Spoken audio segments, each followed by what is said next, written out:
Bismillahirrahmanirrahim. Assalamualaikum warahmatullahi wabarakatuh. Alhamdulillah. Alhamdulillahilladzi bi ni'matihi tatimmus sholihat. Segala puji hanya bagi Allah. Segala puji hanya bagi Allah yang karenanya semua nikmat-nikmat itu bisa menjadi sempurna.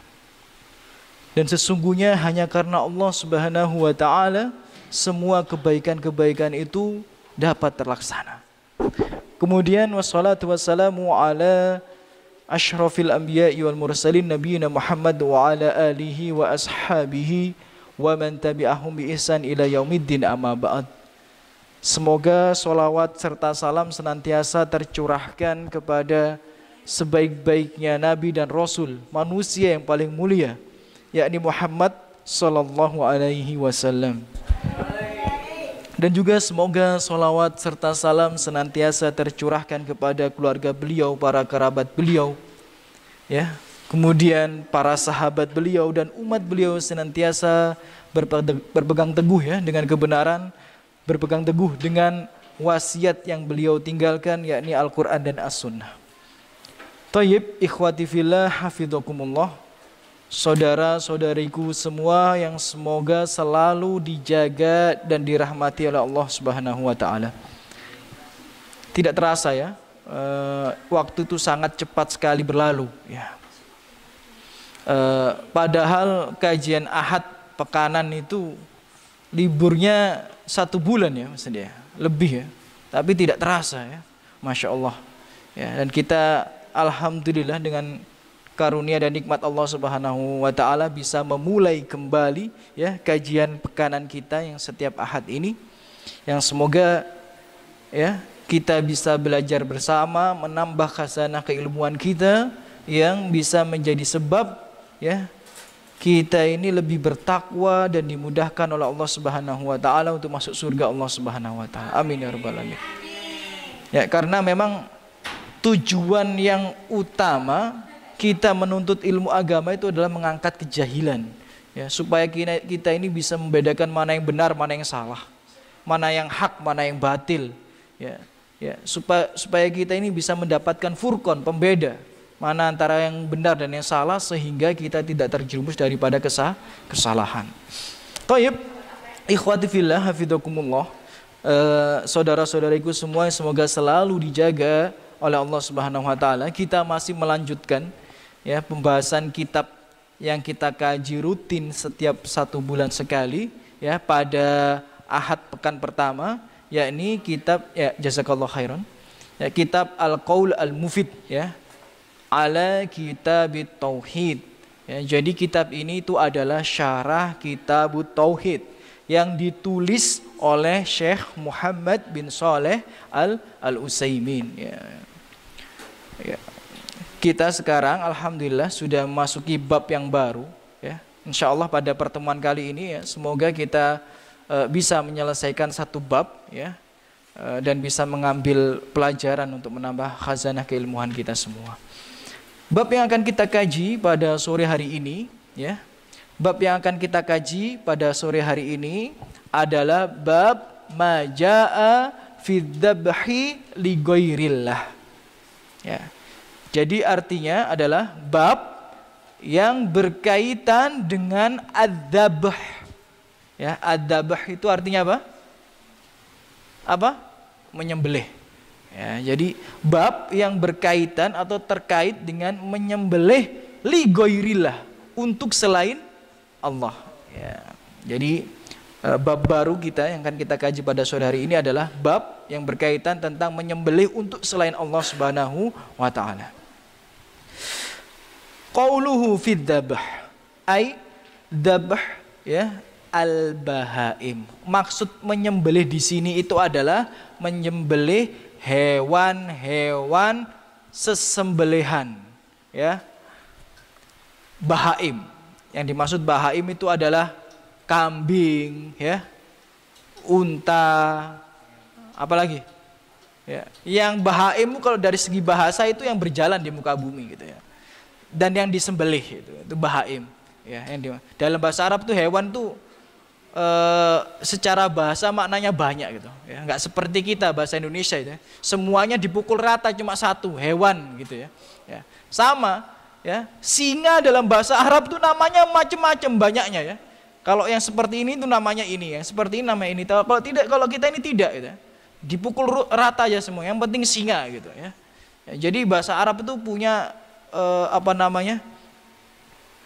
kosakata yang sangat-sangat banyak sekali. Dan yang dimaksud bahaim di sini itu adalah hewan yang bisa disembelih gitu ya. Ya, jadi kalau ikan itu bukan termasuk itu ya. Jadi ikan itu tidak termasuk harus disembelih karena Allah, tidak ya. Ikan bangkainya pun itu bisa kita makan ya. Dan serangga dan sebagainya. Jadi yang dimaksud ini adalah hewan yang sembelihan. Kemudian qauluhu li ghairillah ya. Alam lit ta'lil wal qasdu ay qasidan bidabhihi ghairillah. Yang dimaksud li ghairillah ini adalah ketika seseorang menyembelih untuk selain Allah ya. Jadi tidak ditujukan kepada Allah. Wadabah li ghairillah yanqasimu ila qismain. Dan ini mulai kita garis bawahi bahwa menyembelih untuk selain Allah Subhanahu wa taala itu terbagi menjadi dua macam. Ya, kata muallif rahimahullah, kata Syekh Muhammad bin Shalih Al-Utsaimin.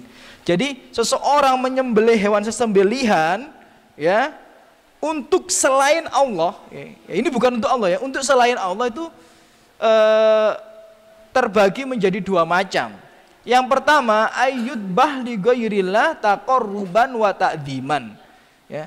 Macam yang pertama adalah seseorang menyembah untuk selain Allah dengan maksud atau tujuan itu mendekatkan diri, taqarruban wa ta'dziman, atau mengagungkan ya. Jadi kalau ada orang menyembelih hewan sesembelihan, niatnya itu untuk mendekatkan diri kepada sesuatu ya.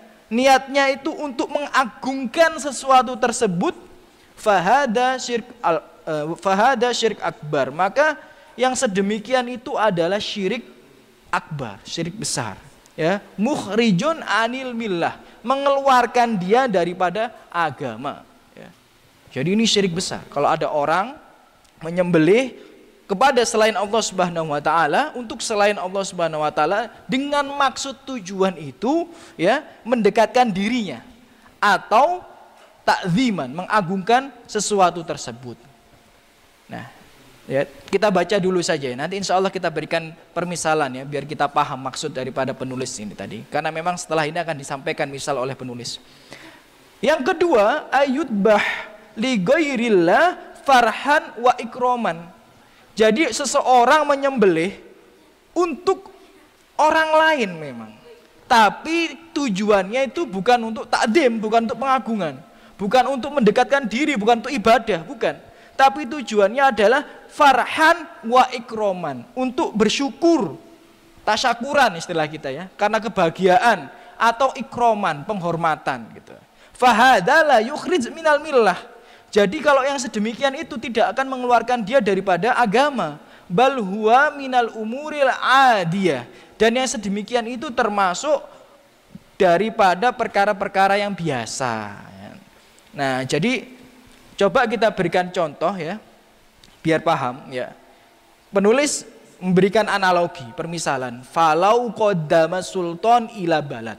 Seandainya ada seorang raja datang ke suatu negeri atau ke suatu daerah, fa in kana fadabahna lahu, kemudian kita ini menyembelih ya untuk dia ya. Jadi ada seorang raja datang ke daerah kita, kemudian kita menyembelih untuk dia ya. Fa in kana taqarruban wa ta'dziman fa innahu syirik akbar. Kalau niat kita ini menyembelih ya untuk mengagungkan raja itu tadi, atau untuk mendekatkan diri kita kepadanya, ibadah kepadanya, maka itu termasuk syirik akbar. Wa tuhram hadhihi dabaih, dan haram ya hewan sesembelihan itu untuk dimakan. Nah, ini jadi dalil kalau ada sesuatu disembelih untuk selain Allah dengan niat ibadah mendekatkan diri atau dengan niat mengagungkan sesuatu yang lain selain Allah, maka hewan sesembelihan itu hukumnya haram untuk dikonsumsi. Nah, kemudian wa amma law dabahna lahu ikraman wa diyafah wa tubikhat. Nah, seandainya kita itu menyembelih hewan ini memang untuk dia, untuk raja tadi itu, tapi bukan untuk mengagungkan, bukan untuk beribadah, tapi tujuan kita itu karena menghormati dia sebagai seorang tamu. Ya. Kemudian hewan sesembelihan itu tubikhat, dimasak, wa ukilat, dimakan, fahada min babil ikram, enggak masalah, ini termasuk dalam permasalahan penghormatan saja, walaisa bisyirik. Jadi bukan termasuk syirik ya. Jadi perkara syirik itu memang sangat-sangat berpengaruh ya, atau terkait daripada niat seseorang. Ya. Jadi suatu perbuatan ya, dilakukan suatu perbuatan yang sama dilakukan oleh orang yang berbeda, yang satu itu bisa hukumnya syirik, yang satu bisa hukumnya tidak syirik gitu. Atau yang satu hukumnya itu syirik kecil, yang satu hukumnya syirik akbar. Nah, kalau kemarin kita sudah belajar ya tentang tamimah itu ya, gelang yang dipakai itu ya. Jadi satu orang pakai gelang ya, berkeyakinan bahwa gelang itu bisa mendatangkan masalah dan mudarat, ini syirik akbar. Ya. Kemudian orang yang lain pakai gelang yang sama, ya, tapi keyakinannya beda. Keyakinannya itu adalah Allah, ya, yang akan mendatangkan masalah dan mudarat, tapi lewat gelang itu tadi. Nah, ini termasuk syirik, tapi bukan syirik akbar, ya, tapi syirik asgor. Nah, ini penjelasannya di pertemuan-pertemuan yang lalu kita jelaskan. Ya. Jadi perbuatan yang sama itu dengan niat yang berbeda, hasilnya bisa berbeda. Maka daripada itu untuk mengkafirkan seseorang itu nggak sembarangan. Nggak bisa seseorang yang berbuat perbuatan syirik kufur kemudian kita tunjuk ente kafir ente, nggak bisa ya, nggak bisa seperti itu ya. Untuk mengkafirkan seseorang itu harus tabayun ya. Maka daripada itu ya, kalau kita lihat sejarah ya dalam kekhalifahan, ketika ada seseorang melakukan kekufuran, ketika ada seseorang melakukan perbuatan syirik, itu didatangi terlebih dahulu. Kemudian ditanya, kenapa antum melakukan seperti ini? Bahkan ketika dia meninggalkan sholat, nggak bisa langsung dihukumi murtad dan lain sebagainya. Didatangi dulu, ditanya, antum kenapa meninggalkan sholat? Karena mengingkari kewajiban atau karena males? Loh. Jadi ada orang nih sama-sama meninggalkan sholat, tapi dengan niat yang berbeda, hukumnya beda. Ada satu orang meninggalkan sholat karena mengingkari kewajiban sholat, hukumnya murtad. Ada satu orang meninggalkan sholat karena males, ya, tidak dihukumi murtad, tapi dihukumi pelaku dosa besar. Paham sampai sini ya? Jadi suatu perbuatan itu dengan niat yang berbeda bisa menghasilkan hukum yang berbeda. Nah itu, jadi jangan mudah untuk menjudge orang sebelum tabayun. Bahkan Abu Bakar juga seperti itu. Abu Bakar itu sebelum memerangi kaum yang tidak mau menunaikan zakat, itu ngutus orang dulu. Ya, jadi ngutus orang datang ke kaum tersebut, ditanyai kenapa nggak mau menunaikan zakat. Nah, jadi didakwai dulu. Sebagian tobat, sebagian enggak. Sama ketika ada Khawarij yang muncul dalam khalifahan Ali ya, radhiyallahu an, nggak langsung diperangi, ya, tapi didatangi dulu tabayun, kenapa melakukan seperti ini gitu. Jangan-jangan ada alasannya, atau jangan-jangan dia jahil, ya, maka diajari terlebih dahulu. Kita juga seperti itu. Kita ini kalau mau bermuamalah sama teman kita, sama saudara kita, sama kerabat kita, kepada orang lain, kalau bisa itu tabayun terlebih dahulu, ya, karena bisa jadi ya dia punya alasan melakukan hal itu, atau bisa jadi dia melakukan hal itu karena jahil, ya. Kalau jahil ya kita ajarin, kita ingatkan, atau mungkin ada alasan yang memang itu benar-benar udzur, ya, dan lain sebagainya dan lain sebagainya. Jadi perlu ya pentingnya tabayun dalam sebuah permasalahan. Baik, ya kita lanjutkan lagi. Jadi contohnya tadi ada dua macam ya. Jadi yang satu syirik karena tujuannya itu menyembelih untuk mengagungkan atau ibadah atau takoruban atau mendekatkan diri, syirik. Yang satu itu cuma untuk penghormatan. Ya, maka daripada itu ya, ketika ada orang tamu datang kemudian kita menyembelih hewan untuk dia, enggak masalah, ya. Karena niat kita ini untuk menghormati dia, bukan untuk mengagung-agungkan dia sebagai sesembahan Tuhan, dewa, enggak seperti itu ya. Enggak seperti itu ya. Jadi boleh ya, ada anak kita ya setelah setoran hafalan Al-Quran 30 juz karena kita senang bersyukur kepada Allah, menyembelih karena anak kita berhasil, ya boleh-boleh saja ya, nggak ada masalah karena kita bahagia, syukur, nggak ada masalah ya, walaupun itu untuk anak kita ya, untuk anak kita nggak ada masalah ya, karena tidak ada maksud ibadah dan lain sebagainya. Beda dengan kalau kita menyembelih dengan maksud pengagungan ya, atau ibadah, ya nggak boleh ya.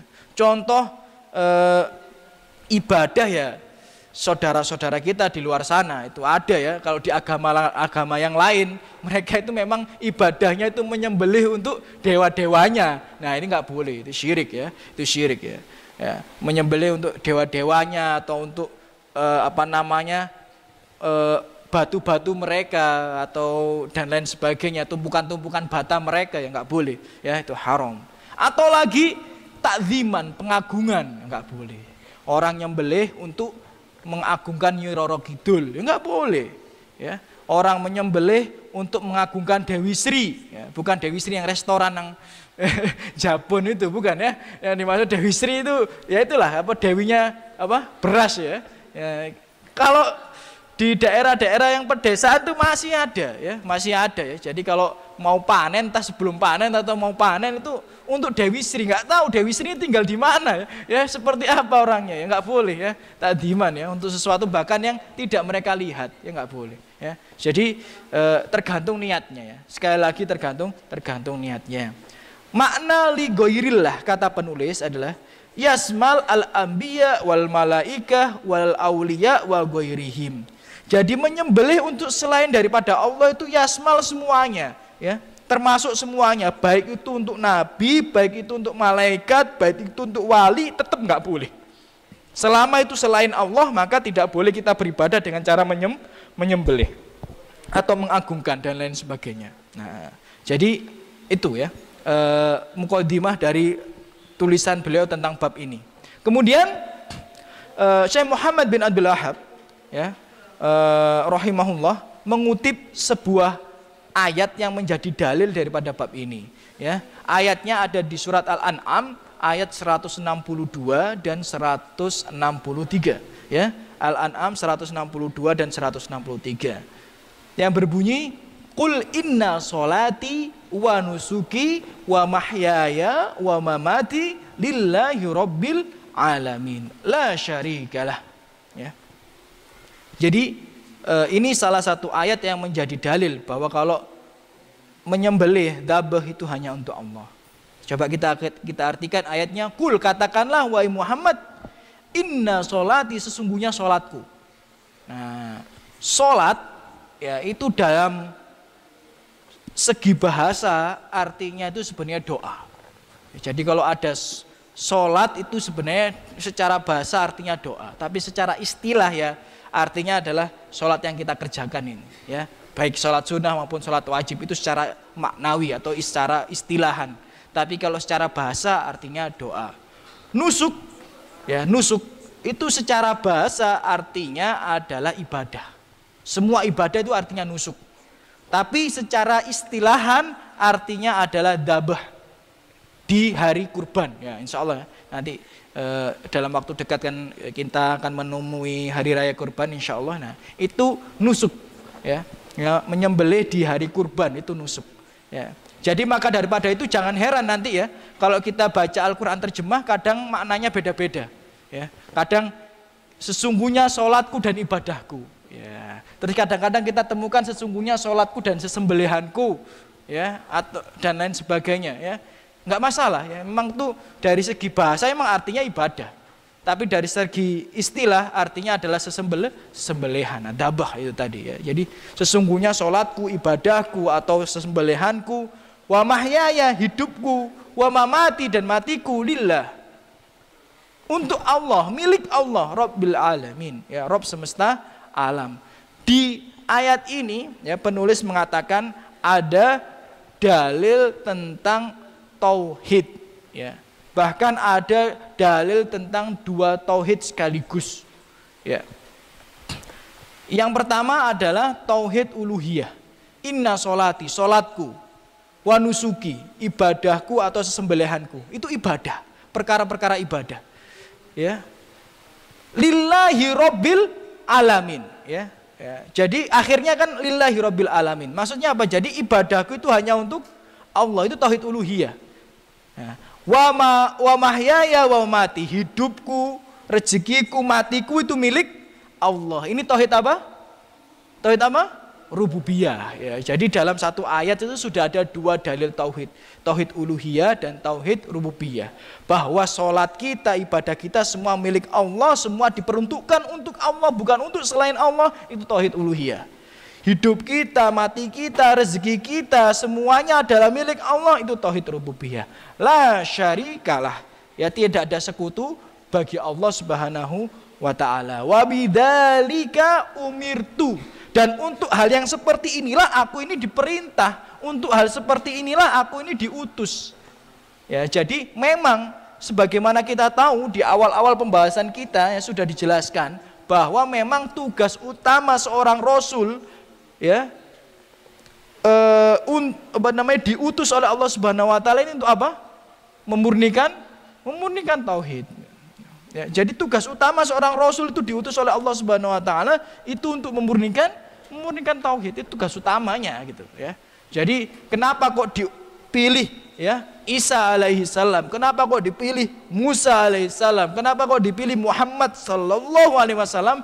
Adalah agar dia datang untuk membenarkan tauhid hamba-hamba yang ada di muka bumi. Ya, tujuannya memang untuk memurnikan tauhid. Nah, wa bidzalika umirtu. Ya, dan untuk inilah aku ini diutus gitu loh. Jadi itu perkara yang penting gitu loh.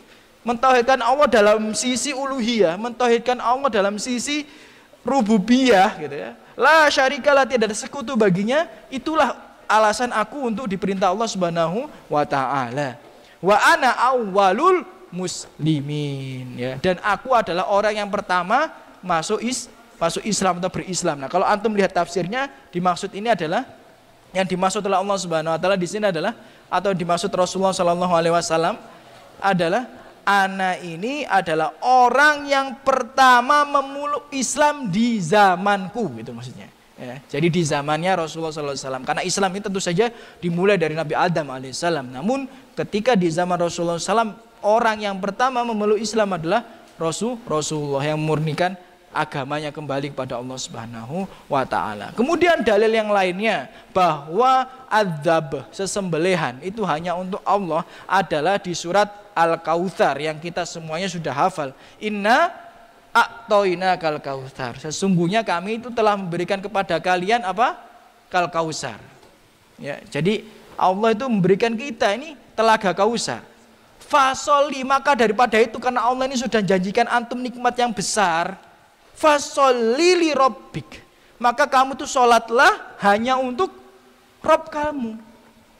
Wanhar, dan menyembelihnya dan menyembelihlah hanya untuk Rabb kamu. Gitu. Jadi wanhar itu kan wawu atof ya. Jadi seolah-olah memang kalau menyembelih itu juga harus seperti sholat, yakni hanya untuk Allah. Nah, itu dalil bahwa menyembelih itu hanya untuk Allah. Tidak boleh ya kita menyembelih, kita berikan kepada selain Allah Subhanahu wa taala, terlebih lagi dengan niat takziman, pengagungan atau taqarruban, mendekatkan diri ya, atau dalam tanda kutip dalam perihal ibadah. Taib ya. Ada kisah unik ya tentang mempersembahkan sesuatu atau menyembelih sesuatu kepada selain daripada Allah Subhanahu wa taala. Ya.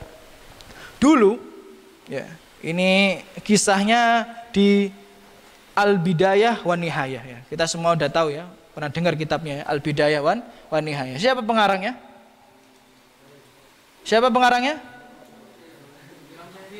Imam Syafi'i. Ya.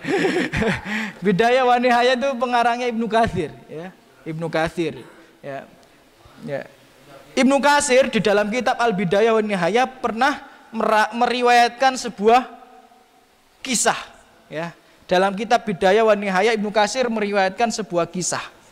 Walaupun ya kisah ini memang oleh para ulama itu ya berbeda pendapat. Ada yang bilang bisa diterima, ada yang bilang wah ini kayaknya meragukan kisahnya. Ala kulli hal, yang penting ini ditulis sama Ibnu Katsir ya di kitab Bidayah wa Nihayah.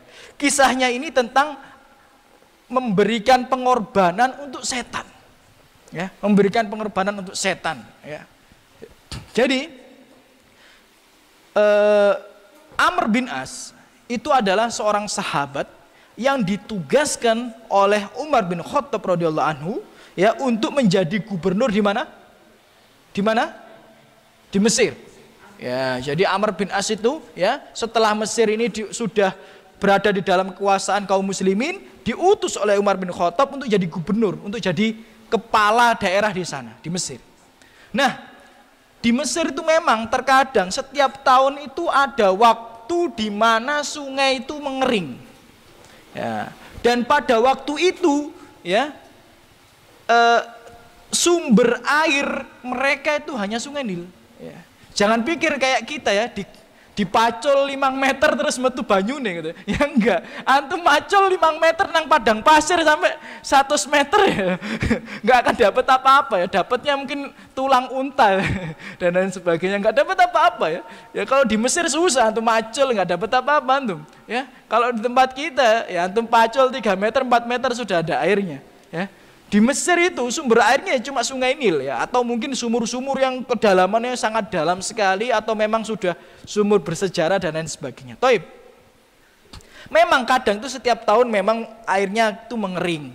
Nah, sebelum Mesir ini masuk dalam kekuasaan kaum muslimin, mereka itu punya kebiasaan. Setiap air itu kering, maka mereka itu mencari gadis. Jadi mereka nyari gadis ketika air kering gitu. Atau nyari gadis kalau sudah lulus kuliah ya nanti. Dia kebiasaan mereka itu ya nyari gadis itu ketika Sungai Nil itu kering ya. Nah, sudah Sungai Nil kering dicari gadis yang cocok dipersembahkan ya. Jadi gadis yang memang benar-benar gadis ya. Kemudian keluarganya sudah dirunding sama orang-orang di daerah sana. Kemudian mau, maka gadisnya ini akan dipakaikan pakaian yang sangat indah, diberikan perhiasan-perhiasan yang indah, terus ditenggelamkan di Sungai Nil. Nah, setelah itu ya baru ya dalam kepercayaan mereka ya penunggu Sungai Nil atau dewa Sungai Nil menurut mereka itu akan melimpahkan banyak air. Dan memang terjadinya seperti itu ya. Kadang-kadang setan memang seperti itu ya. Kadang-kadang setan seperti itu ya. Kalau jenengan ke dukun juga kadang-kadang seperti itu ya. Omongan ini dukun itu kadang-kadang benar gitu ya. Tapi memang itulah ujian kita sebagai seorang manusia. Ya di dalam pertemuan sebelumnya sudah Anda sampaikan juga ya. Kalau antum baca di surat Al-Baqarah ya di zamannya Nabi Sulaiman ya, malaikat itu datang ya dengan ngajari sihir. Sihirnya itu memang berguna. Tapi tujuannya itu untuk nguji ya. Kamu mau belajar sihir atau tidak? Ya, padahal sihir ini tidak baik. Ya, memang sihir ini berguna, tapi supaya buat ujian kalau kamu itu benar-benar taat sama Allah atau tidak. Tapi ternyata banyak yang tidak taat, malah belajar sihir dan lain sebagainya. Nah, ini memang ujian ya, ujian. Kemudian karena Sungai Nil sudah mengering dan di Mesir itu sudah ada pemimpin baru, yakni Amr bin As. Di bawah kekuasaan kaum muslimin, ya orang-orang Mesir nggak berani nenggelamkan orang kecuali izin sama pemimpin gitu ya. Kemudian mereka izin sama Amr bin As. Ya Amr bin As. Sungai Nil ini sudah kering. Ya, Sungai Nil ini sudah kering. Biasanya kami setiap tahun kalau kering kita tenggelamkan gadis ya yang ada di daerah kita ya untuk sebagai tumbal ya, sesembahan gitu, ya, persembahan gitu ya. Kemudian kata Amr bin As, itu adalah perbuatan orang jahiliyah gitu. Islam itu enggak mengajarkan hal seperti itu, tidak mengenal hal seperti itu, maka jangan kau lakukan. Oke, ya nurut sama apa kata gubernur gitu. Masya Allah ya. Padahal mereka belum tentu muslim semua ya. Mereka belum tentu muslim semua gitu. Nurut sama ulul amr gitu ya. Ulul amr ya. Kemudian mereka sabar sampai 3 bulan, kisahnya di Bidayatul Mujtahid. Jadi 3 bulan masih kering dan tambah kering. Akhirnya mulai faudoh, mulai rame. Ya apa ya? Nek terus-terusan ini bukan hanya 3 bulan ya, sampai setahun 10 tahun barang nggak ada air itu. Mulailah Amr bin As istilahnya apa ya, ragu atau mulai berpikir panjang, ya apa gini terus gini, nanti takut masyarakat akan apa namanya demo dan lain sebagainya, atau mungkin kudeta dan sebagainya kan. Akhirnya Amr bin As lapor kepada kepalanya, yakni Umar bin Khattab radhiyallahu anhu yang pada waktu itu menjadi khalifah. Ya, dikabarkan ya tentang berita ini. Kemudian utusan Umar bin Khattab mendatangi Amr bin As, ya, bilang, Amr bin As, ada pesan dari Umar bin Khattab, katanya apa yang sudah kamu lakukan itu benar dan tetaplah seperti ini. Nah, ini ada surat dari Umar bin Khattab, tapi katanya cukup antum lempar atau tenggelamkan di Sungai Nil saja gitu. Nah, jadi katanya Umar bin Khattab lewat utusannya tadi, katanya yang dilakukan Amr bin As itu sudah benar gitu. Ya, cukup antum tetap teguh dengan apa yang antum ambil, ya, keputusan yang antum ambil. Nah, sekarang secarik kertas ini antum tenggelamkan di Sungai Nil. Nah, ketika sudah berada di tepi Sungai Nil, Amr bin As penasaran, dibuka kertasnya. Nah, tulisannya seperti ini dalam Bidayatul Mujtahid. Min Abdillah Umar Amirul Mukminin ila Nil, ya, Ahlul Mesir, ya. Dari hamba Allah Umar, pemimpin kaum muslimin untuk Sungai Nil, ya, yang merupakan penduduk Mesir gitu, ya, katanya seperti itu, ya, yang merupakan berada di Mesir, ya. Amma ba'd fa in kunta innama tajri min kibalik wa min amrik fala tajri fala hajah lana fik, ya. Seandainya ente gitu loh, ya, jadi tulisannya seperti itu, diajak dialog Sungai Nil, ya.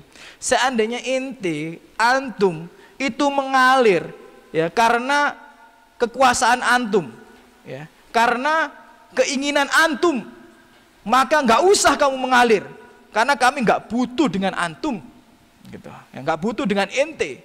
Fa in kunta innama tajri bi amrillah al-wahid al-qahar. Seandainya antum itu mengalir karena perintah Allah al-wahid al-qahar, fa huwa ladzi yujrika fa nas'alullah ta'ala ay yujrika. Dan seandainya kau itu mengalir karena perintah Allah, maka kami, ya, meminta kepada Allah yang membuatmu itu mengalir supaya menjadikanmu mengalir. Nah, sudah cukup itu. Ya, kemudian perawi mengatakan fa'alqa al-bitaqa finil, maka surat tadi itu dilemparkan ke Sungai Nil, ya. Kemudian tidak lama kemudian airnya itu sampai mengalir dan meninggi. Nah, jadi ya, ini memang menunjukkan bahwa ada sesembelihan, pengorbanan untuk selain daripada Allah Subhanahu wa taala itu sudah sampai dari zaman dahulu kala gitu. Bukan dari zaman Nabi, dari sebelum Nabi itu sudah ada. Karena ini kebiasaannya kan dari sebelum Nabi Muhammad SAW. Justru zamannya Nabi Muhammad SAW itu menutup pintu-pintu, ya, khurafat yang sedemikian gitu loh, ya.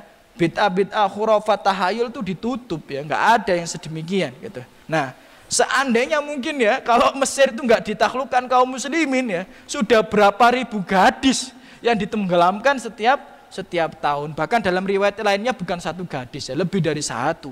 Ya, bayangin, ya, gadis cantik ditenggelamin, ya, padahal mungkin ada, ya, seorang pejaka yang sudah siap untuk meminang gitu, ya. Gimana ini, ya? Ada laki-laki siap mau minang ternyata malah diambil untuk ditenggelamkan. Kasihan, ya. Siapa tahu jadi istri yang soleha gitu, ya. Nah, baik. Nah, jadi memang sudah ada dari zaman dahulu, ya, sudah ada dari zaman dahulu. Dan kalau ditarik ke kejadian-kejadian di Indonesia itu menunjukkan bahwa level setannya Indonesia ini nggak ada apa-apanya, ya, dengan setannya luar negeri, nggak ada apa-apanya. Kalau setannya Sungai Nil itu mintanya apa? Gadis gitu, ya. Gadis ini janda nggak mau dia, ya, janda nggak mau dia mintanya gadis loh, ya, masih perawan ting-ting yang mintanya. Setan Indonesia paling banter cuma dase kebo, ya, paling banter cuma kepala kerbau, kepala sapi, ya. Mungkin kalau Sungai Brantas, ya, PT, ya, dan lain sebagainya masih ayam itu. Bahkan ada gorengan ote-ote 500-an. Ya. Maksudnya setannya level kroco gitu ya. Dibandingkan dengan setannya yang di Mesir yang mintanya gadis perawan ting-ting itu enggak ada apa-apanya gitu. Masa antum takut dengan setan Indonesia yang mintanya ote-ote gitu ya. Jadi ya mintanya ote-ote tahu berontak gitu. Kok bisa tahu Ustaz? Ya tahu, antum perhatikan aja pinggir jembatan tuh, tahu berontak ote-ote, kopi, rokok. Nggak ada apa-apanya dengan gadis perawan gitu ya. Jadi yang sedemikian itu tentu saja ya sesuatu yang sangat ditentang oleh kaum muslimin ya. Harusnya. Tapi nggak tahu kenapa kok masih ada aja ya kaum muslimin bahkan yang mereka ngakunya kiai, ngakunya ustadz yang melakukan hal sedemikian ya. Seperti yang antum tahu dulu awal-awal terjadi corona itu ada ya aliran apa nggak tahu ya, aliran ustadz siapa itu ya, datang pakai baju putih, jenggoten, langsungnya berantas itu, ada itu ya, awal-awal terjadi corona gitu ya, ngasih ayam ke sungai berantas, nggak tahu ya, logikanya seperti apa gitu ya, dari hal logika aja nggak masuk akal sama sekali. Kalau mau minta ya, mintai kepada Allah Subhanahu Wa Taala. Kita contoh imannya Umar bin Khattab. Bagaimana dia itu yakin, seyakin-yakinnya bahwa semua itu berada dalam kekuasaan Allah. Kadang kita nih ya agak ragu-ragu sedikit dengan kekuasaan Allah Subhanahu Wa Taala. Pada Allah itu kuasa atas segala sesuatu gitu ya. Jangan pernah ragu gitu. Oh jangan wedi ambek dukun gitu ya. Antum aja baru disantet terus keweden akhirnya budal nang dukun buat bales-balesan santet dan lain sebagainya, ini repot ini ya, dan lain sebagainya. Jadi harus yakin ya, kita tidak akan mendapatkan maslahat atau datang mudor kepada kita kecuali atas izin Allah Subhanahu Wa Taala. Kalau kita mau memberikan sesembahan ya, mau memberikan apapun ya dalam niat ibadah itu hanya untuk Allah. Dan dari segi ini ya ada bab yang bisa kita kaji tadi yang kita garis bawahi bahwa tentu saja sesembelihan yang diberikan untuk selain Allah maka hukumnya haram untuk dikonsumsi. Nanti jadi pertanyaan ini ya, Ustadz kalau ini bukan sesembelihan Ustadz, kalau gedang goreng Ustadz, nah, misalnya kalau tahu berontak Ustadz, ya, atau gedang susu Ustadz, ya, gimana hukumnya Ustadz? Nah ini ulama beda pendapat ya. Sebagian ulama itu masih membolehkan selama itu bukan sesembelihan gitu ya. Selama bukan sesembelihan ulama masih membolehkan. Walaupun ada sebagian ulama walaupun bukan sesembelihan hendaknya tetap dijauhi atau ditinggalkan ya. Jadi beda pendapat ulama gitu ya. Karena pertanyaan ini terjadi ya di jamaah Ploso, ini pertanyaan ini terjadi di jamaah Ploso ya.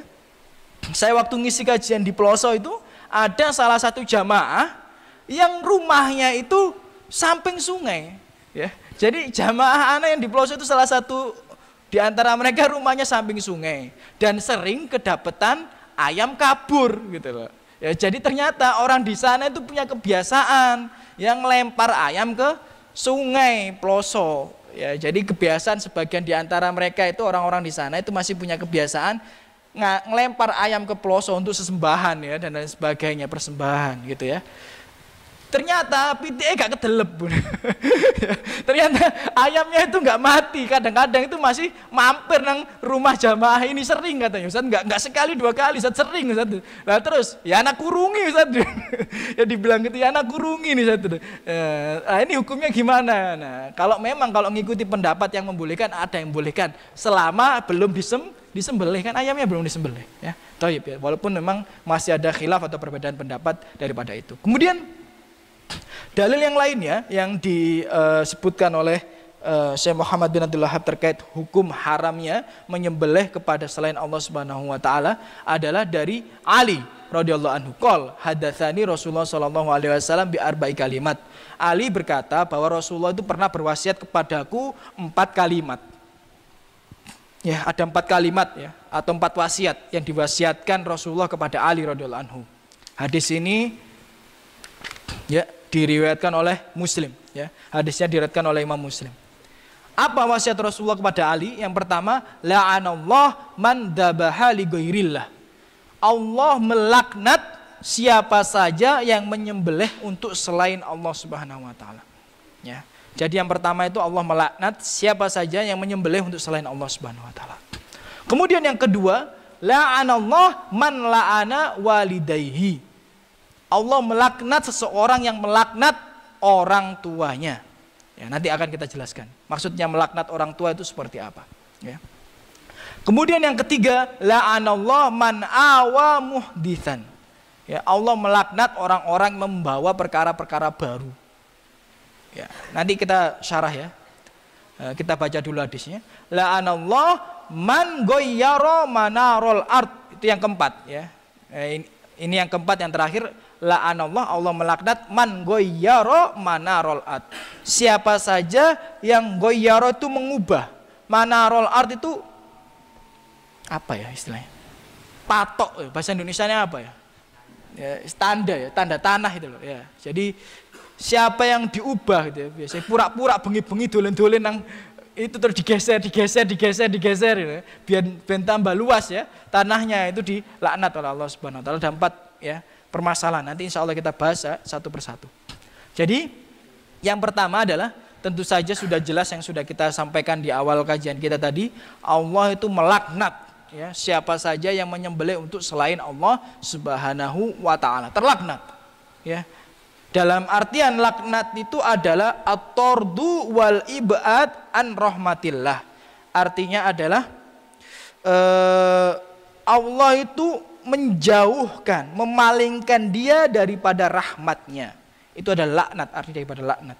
Jadi kalau orang sudah dilaknat berarti dijauhkan dari rahmat Allah, dijauhkan daripada dipalingkan daripada rahmat Allah Subhanahu wa taala. Yang pertama itu bagi orang-orang yang menyembelih untuk selain Allah Subhanahu wa taala. Naudzubillah min dzalik ya, naudzubillah min dzalik. Sampai sekarang masih banyak. Ya, sampai sekarang masih banyak.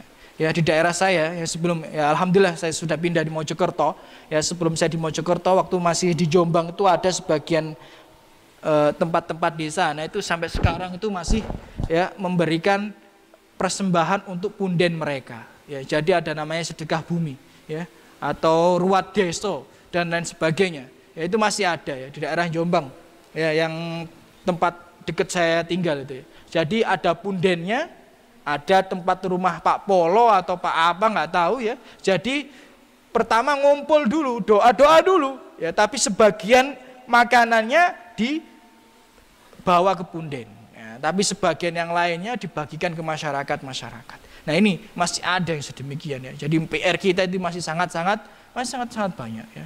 Naudzubillah ya.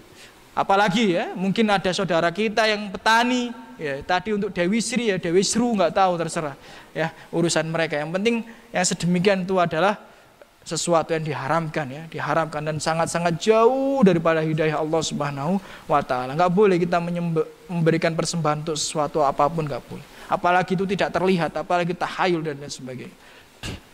Kemudian la'anallah man la'ana walidayhi. Allah melaknat siapa saja yang melaknat orang tuanya. Melaknat orang tuanya, kata muallif ya Syekh Muhammad bin Shalih Al-Utsaimin, itu adalah as-sabbu ya wasyatmu ya. Apa sabbu wasyatmu itu ya? Bully, ngomong kasar, menjudge. Nah, itu. Jadi omongan-omongan jelek kepada orang tua itu bisa mendapatkan laknat dari Allah Subhanahu wa taala. Nah, jadi kalau antum lagi marah sama orang tua antum, mending antum jangan berbicara yang aneh-aneh. Kalau antum namanya orang tua kita itu kadang bikin kita kesel gitu ya. Enggak semua orang tua kita ini baik ya. Mungkin ada di antara kita ini dikasih rezeki orang tuanya baik, tapi ada sebagian di antara kita mungkin orang tuanya itu yes, ujian ya dari Allah Subhanahu wa taala. Kalau kita memang sudah nggak kuat ya, mending antum pamit pergi ngopi gitu ya. Antum pamit pergi ngopi mangan gorengan ya. Daripada antum tetap ketemu orang tua terus antum kata-katain, nanti bisa masuk daripada laknat Allah Subhanahu wa taala. Berapa banyak kita lihat mungkin tetangga kita ya, bentak-bentakan antara anak dan orang tua. Naudzubillah min dzalik, enggak boleh, itu dosa itu. Ya dosa besar gitu. Lah terus gimana? Ya antum ngalah, antum pergi ngopi sampai beli gorengan gitu ya. Yang penting jangan dikasihkan ke sungai ya, Sungai Berantas gitu ya. Ya antum ngopi beli gorengan ya. Kemudian kalau sudah tenang ketemu sama orang tua dijelaskan baik-baik gitu. Tapi kalau lagi puncak memanas mending antum pergi ya. Sama kalau antum sama istri ya seperti itu ya. Ya mending antum diam, tenangkan diri, biarkan dia ngomong apapun dengarkan dulu gitu. Jangan dilawan gitu. Jangan dilawan, sabar aja ya. Sabar ya. Ketika kita bersabar adalah hadiahnya sangat besar dari Allah Subhanahu wa taala. Kemudian la'anallah man awa muhdithan. Tentu saja ya, Allah melaknat siapa saja yang berbuat hal-hal yang baru. Tentu saja hal-hal baru ini adalah dalam perkara agama. Dalam sebuah hadis yang diriwayatkan oleh kalau nggak salah Imam Bukhari ya atau Imam Ahmad, iyyakum wa muhdatsatil umur, ya. Berhati-hatilah kalian ya terhadap perkara-perkara yang baru. Fa inna kullu bid'atin dhalalah. Sesungguhnya setiap hal yang baru, setiap hal bid'ah itu adalah dolal, sesat ya, sesat ya. Jadi jangan ya main-main terhadap perkara-perkara bid'ah. Ya, tentu saja dalam perkara agama. Kalau Allah sama Rasulullah ini sudah ngatur syariat yang sangat-sangat sempurna untuk kita. Dan syariat ini kalau kita mengamalkan semuanya loh. Ya. Kadang-kadang mustahil ya. Ya, ada syariat puasa Daud. Antum ngelakuin nggak puasa Daud? Belum tentu ya. Ya, Senin Kemis ngelakuin nggak? Belum tentu. Ya, 3 hari 1 bulan ngelakuin nggak? Belum tentu. Ya. Kenapa antum pakai judul puasa putih ya, puasa rondo dan sebagainya, ngapain gitu ya? Dari mana aturannya itu bikin bid'ah-bid'ah yang seperti itu ya? Yang ada syariatnya aja belum antum amalin gitu ya. Allah ngasih syariat untuk sholat tahajud, Allah ngasih syariat untuk doa di antara adzan dan iqomat ketika hujan turun di akhir hari Jumat. Kita kadang belum ngamalin semuanya gitu ya, supaya doa kita mustajab. Ngapain antum supaya doa antum mustajab ke dukun yang nggak ada dalilnya gitu ya. Jadi kalau kita mau ngamalin syariat kita ini sudah benar-benar ya kecapean kalau ngamalin semuanya, mungkin mustahil ya. Tapi kok ada ya di antara kita ya yang syariat aja belum diamalkan sempurna sudah bikin syariat baru. Naudzubillah min dzalik.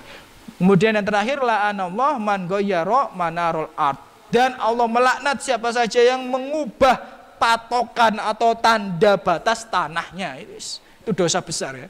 Dalam hadis-hadis yang lain disebutkan itu termasuk dosa besar. Jadi orang yang patokan tanahnya itu dilebarin, oh naudzubillah min dzalik ya.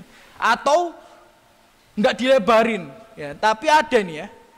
Bangunnya pas, tapi trocoane nang tonggone. Nah, ini ada yang seperti itu. Antum jangan kira itu bukan dosa, itu kedzaliman antum ya. Dolim antum ya. Antum nerocohno banyu nang tonggone terus tonggone bocor. Ya antum guyang-guyu enggak tahu kesusahan tetangga antum. Naudzubillah min dzalik. Jangan sampai ya mendolimi orang lain. Kalau kita mendolimi orang lain, doanya itu bahaya, bisa jadi mustajab loh. Ya. Terutama yang itu tadi yang bikin bangunan terus trocoane nang tonggone gitu ya. Bahaya itu sudah dibahas juga oleh para ulama ya. Hati-hati ya dengan doa orang-orang yang terdolimi. Makanya anak paling jengkel tuh ya sama orang-orang naik motor terus knalpotnya ya brang brong. Itu namanya cari adab itu ya.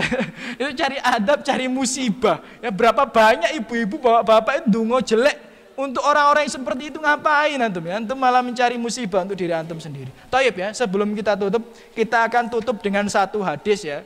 Terakhir ya tentang dzabah atau sembelihan untuk selain Allah Subhanahu wa taala. Hadis ini berupa cerita ya, kisah. Wa an Thariq bin Syihab anna Rasulullah sallallahu alaihi wasallam qol ya, dari Thariq bin Syihab ya, Rasulullah sallallahu alaihi wasallam berkata atau bercerita. Hadis ini diriwayatkan oleh Imam Ahmad. Qol dakhalal jannah rajulun fi dubabin. Ada seorang laki-laki kata Rasulullah sallallahu alaihi wasallam masuk surga hanya karena seekor lalat dubab. Wa dakhalan nar rajulun fi dubabin, dan ada seorang laki-laki yang masuk neraka dikarenakan seekor lalat. Qalu, berkata para sahabat, wa kaifa dzalika ya Rasulullah? Gimana kok bisa seperti itu ya Rasulullah? Bagaimana kok hanya karena seekor lalat laki-laki masuk surga? Dan bagaimana hanya karena seekor lalat seorang laki-laki masuk neraka? Kemudian berkata Rasulullah SAW melanjutkan ceritanya. Marrarajulani ala qaumin lahum sonamun. Ya. Dua orang laki-laki melewati suatu kaum atau suatu daerah yang daerah itu ada suatu patung yang disembah oleh mereka atau diagung-agungkan oleh mereka. La yajuzuhu ahadun hatta yuqarriba lahu syai'an. Ya, jadi dua orang laki-laki itu melewati suatu kaum, melewati suatu daerah yang ada patung yang diagung-agungkan atau disembah sama mereka. Dan nggak boleh ada orang melewati kampung itu kecuali memberikan persembahan untuk patung itu. Gitu. Siapapun ada tamu lewat mau pergi dari desa itu nggak boleh. Sebelum pergi, sebelum lewat desa ini, kamu harus ngasih persembahan buat patung itu. Ya, makanya dalam syarahnya dikatakan patungnya itu ada bercak-bercak lumuran darah. Ya. Kemudian faqalu li ahadihima. Kemudian mereka berkata kepada salah seorang di antara dua orang laki-laki itu, qorib, sembelihlah, gitu. Apapun gitu ya. Qal berkata, laisa indi syai'un uqarribuhu. Aku nggak punya sesuatu, aku miskin, ya. Miskin, nggak punya kambing, nggak punya ayam, gitu ya. Qalu lahu qarib walau dubaban. Sembelihlah, ya, walaupun hanya seekor lalat. Faqarraba dubaban. Maka laki-laki itu nyari lalat karena memang di patung itu kan banyak darah. Otomatis banyak lalat, maka dia ngambil lalat di patung itu, dekat patung itu karena banyak darahnya, kemudian dipersembahkan untuk patung itu. Fakhallau sabilahu fadakhalan nar. Maka setelah dia melewati kampung itu nggak lama ternyata dia malah mati. Ya, jadi melewati kampung itu selamat dia memang dari orang kampung itu, daerah itu, tapi nggak lama dia mati fadakhalan nar. Kemudian dia masuk neraka. Naudzubillah min dzalik. Wa qalu li akhir li akhir. Kemudian penduduk kaum itu berucap kepada salah seorang laki-laki yang lainnya, qorib, berikan sesembahan. Faqal ma kuntu li uqarriba li ahadin syai'an dunallah azza wajal. Aku tuh nggak pernah ngasih sesembahan, ngasih persembahan selain untuk Allah azza wajal, gitu. Fadorobu unuqahu. Karena dia ngomongnya itu bukan karena nggak punya sesembahan, tapi dia ngomongnya aku tuh nggak mau. Aku tuh punya prinsip nggak akan ngasih persembahan kecuali untuk Allah. Ya, fadorobu unuqahu. Maka lehernya itu dipenggal sama kaum itu. Fadakhalal jannah. Dan dia masuk surga. Jadi itulah kisah tentang dua orang laki-laki, yang satu masuk neraka dikarenakan ya memberikan persembahan seekor lalat, dan yang satunya masuk surga karena tidak mau memberikan persembahan walaupun seekor lalat. Lah terus yang ngasih persembahan PT ya, wedhus ya, sego goreng, kopi, klopo, gedang ya, ote-ote, tahu berontak. Nah, yang tentu saja lebih berharga daripada seekor lalat. Seekor lalat gak ada harganya ya, tahu berontak masih ada harganya ya. Nah, bisa lebih parah lagi ya di akhirat kalau tidak bertobat. Jadi mungkin itu yang bisa kita sampaikan pada kajian kita sore hari ini. Semoga ada ilmu yang bisa kita ambil, ibroh yang kita dapat, kita bisa menambah khazanah keilmuan kita dan kita amalkan dalam kehidupan kita sehari-hari, sehingga kita terjauhkan daripada kesyirikan dan bisa mentauhidkan Allah dengan baik dan benar. Itulah bab tentang ya menyembelih untuk selain Allah Subhanahu wa taala. Baik, ada pertanyaan? Ya, sebelum kita tutup, adik-adik semua, akhi, ya, ikhwati fillah rahimani rahimakumullah. Taib ya, kalau tidak ada pertanyaan, saya berdoa ya, semoga antum yang hadir di sini maupun yang melihat di rumah ya selalu dijaga dan dirahmati oleh Allah Subhanahu wa taala ya, menyempatkan dirinya di majelis ilmu ini ya, semoga menjadi sebab bergugurnya dosa-dosa ya, kemudian diangkat derajatnya oleh Allah Subhanahu wa taala, dibalas dengan sebaik-baiknya balasan, musibahnya diangkat, masalahnya diberikan jalan keluar, rezekinya diluaskan, jodohnya didekatkan yang belum punya jodoh ya, dan semoga kita ya meninggal dalam keadaan husnul khotimah dan dikumpulkan Allah Subhanahu wa taala di surga Allah Subhanahu wa taala. Baik, kita tutup dengan doa kafaratul majelis. Subhanakallahumma bihamdika asyhadu an la ilaha illa anta astaghfiruka wa atubu ilaik. Assalamualaikum warahmatullahi wabarakatuh.